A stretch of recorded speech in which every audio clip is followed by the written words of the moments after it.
All right, welcome to a Charlotte Mason Morning of Studies. What we want to do is give you a little taste of what it might look like. Now that you know the methods, you know how to teach the different subjects, I often get a blank stare from people and they say, but what does it look like? A typical day, what does it look like? So that's what we want to walk through this morning with you. Now, there are going to be a couple of differences between this and your home, obviously. First difference is we have a few more heads here than you probably will have in your living room. That's all right. We'll make it work. It'll be fun. The second difference is that instead of having separate notebooks and separate books for each person, I just put all of what you're going to need in the one little handout. So that's your conglomeration of all the subjects that you will need. I do not expect you to do that for your children, all right? I'm just doing that for ease of use in this setting. All right, if you will look at your notes, you will see the lineup of subjects that we are going to walk through this morning.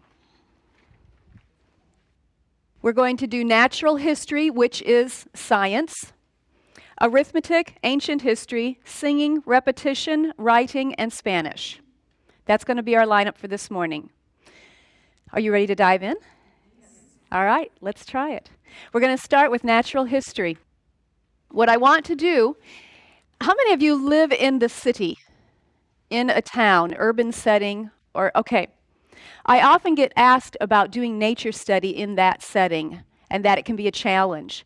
So I want to read to you a blurb from Claire Walker Leslie, just something she put in the beginning of one of her nature journals that might encourage you. And what I want you to do is put your pens down and just listen, give full attention while I read a description of something she did in her neighborhood.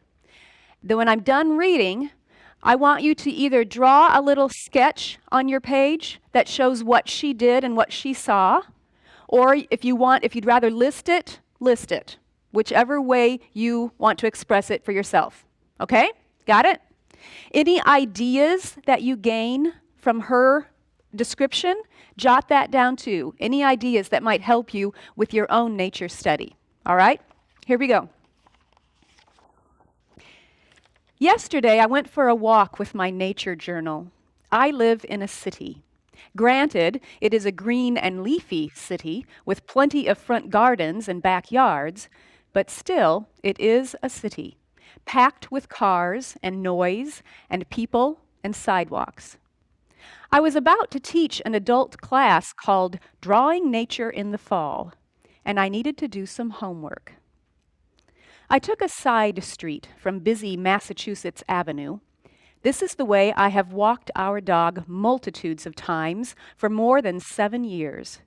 But this afternoon, because I had my journal and not the dog, I saw things quite differently. Try it, and you'll agree. I was picking from the mush of the back street images of things I could draw that were signs of fall.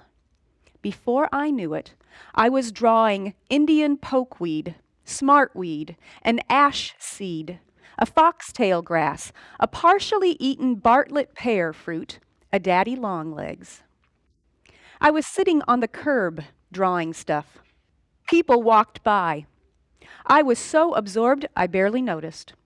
I drew crabgrass, a black beetle, a maple seed, an acorn. I was totally hooked. I had not walked even 50 yards down the street, and 1 hour had gone by. I heard the nearby buzzing sound of what I thought was an air conditioner. I followed the buzz.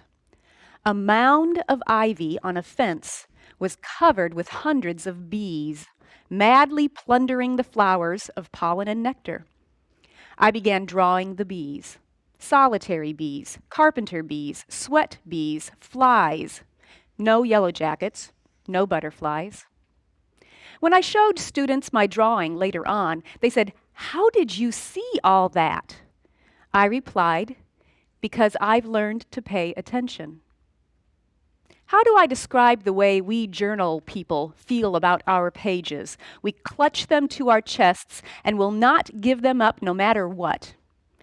Begin filling your journal with drawings and writings about daily nature observations, and I guarantee you will discover an abundance of things to draw, a rise in general curiosity, and an intensified sense of connection with all around you.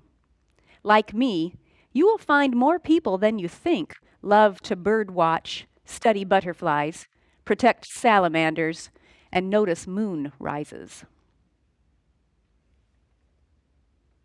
All right? Draw or list, jot down ideas you gained from what you heard.